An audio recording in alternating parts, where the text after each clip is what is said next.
čau visiem skriešanas entuziastiem.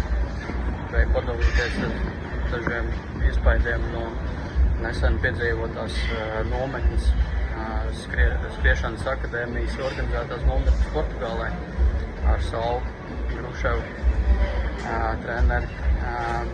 Jā, bija ļoti labi, ļoti patika Salvija personīgā pieeja katram no nometnes dalībniekiem.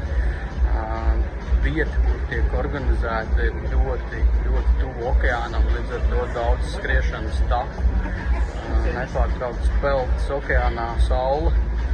Arī viesnīca, ko viņš izvēlās, ir ļoti ok. Ēdināšana 3 reizes dienā. Un jā, saule pieredze un sasniegumi jau runā paši par sevi, tā kā noteikti iesaku gan trenēties skriešanā pie Salva Latvijā, gan apmeklēt viņu nometnes.